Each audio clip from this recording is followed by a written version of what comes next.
bien se faire connaître dans le cœur d'un homme, en réalité. Et quelle beauté! Eh bien, laissez-moi vous dire bien, que c'est un bouleversement total dans son cœur. Alléluia, que le nom du Seigneur soit béni et glorifié.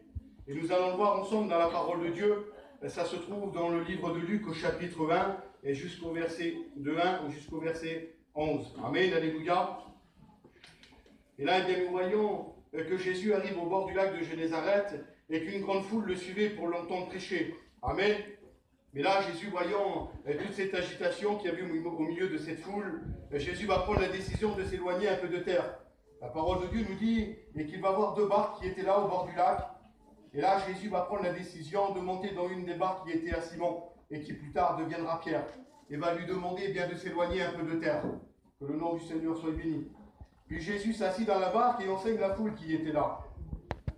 Et Pierre, lui, qui n'avait jamais entendu parler de Jésus, Pierre qui n'avait jamais eu l'opportunité d'entendre Jésus prêcher, et bien là, tout d'un coup, Pierre va se retrouver à la première place en réalité. Et Pierre va se trouver tout près de Jésus.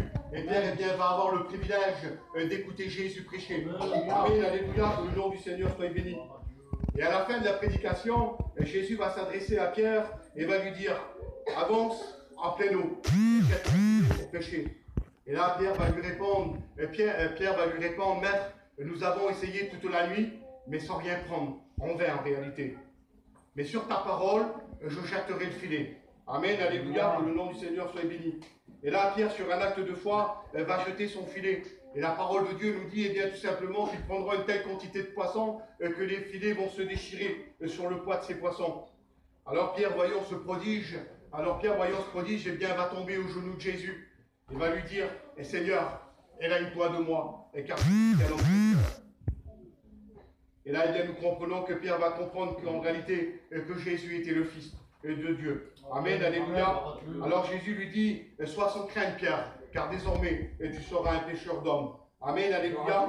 Et à partir de cet instant, eh bien, Pierre va tout abandonner dans sa vie. Il va abandonner